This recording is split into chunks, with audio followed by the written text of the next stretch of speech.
Hello, আসসালামু আলাইকুম ভাইয়ারা, আপুরা সবাই কেমন আছেন? আজকে আপনাদেরকে দেখাবো জলপাই আচার কিভাবে বানাতে হয়। এর জন্য লাগবে আমাদের প্রথমে পাঁচফোড়ন ফাঁকি করে নেব, তেলে পাটায় বা ব্লেন্ডারে গুঁড়ো করে নেব, সরিষা বেটে নিতে হবে, তারপরে শুকনো মরিচ গুঁড়ো করে নিতে হবে। জলপাইগুলো আমি ধুয়ে ভালো মতো কেটে নিলাম, অল্প পরিমাণে পানি দিয়ে সেটাকে সিদ্ধ করে নিলাম। সিদ্ধ হয়ে গেলে জলপাইটা পরিমাণ মতো বুঝে চিনি দিতে হবে।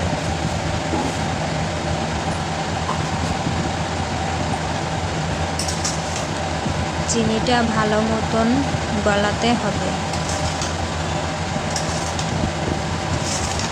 চিনি থেকেই আপনার সুরা উঠবে,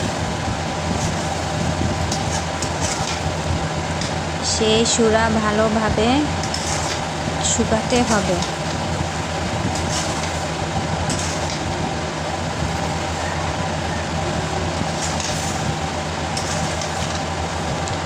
জলপাইয়ের মধ্যে ভালো করে চিনির সুরাটা ভিতরে ঢুকে যাবে।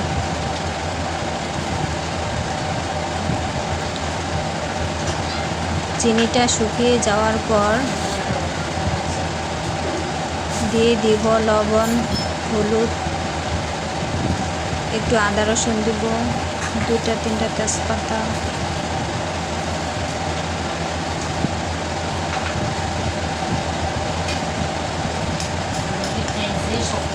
এবং দিয়ে দিব সরিষা বাটা।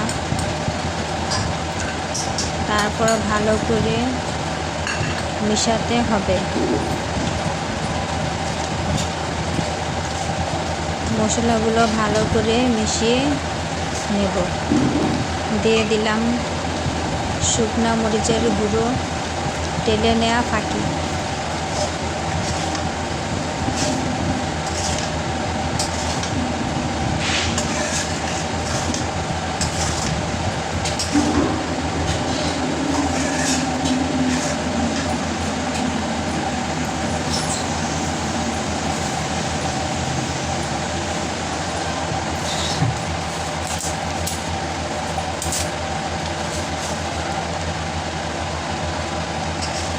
দিয়ে দিলাম 2টো তেজপাতা ঘ্রাণের জন্য।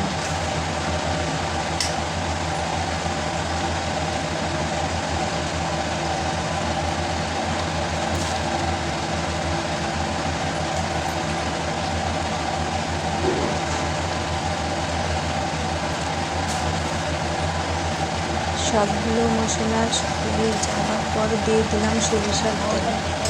সরিষার তেলটা ভালো করে মিশাতে হবে।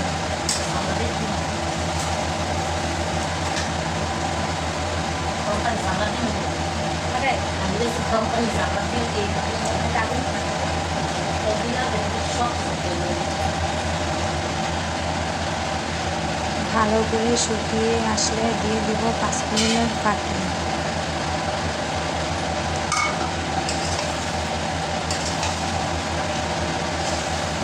ভালো করে নাড়তে হবে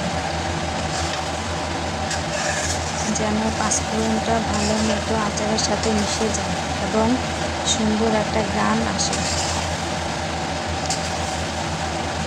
আচারটা দেখতে কিন্তু খুব জোস হয়েছে এবং খুব লোভনীয় লাগছে। ভাইয়ারা, আপুরা, আপনাদের দাওয়াত রইল আচার খাওয়ার জন্য। আল্লাহ হাফেজ, ভালো থাকবেন।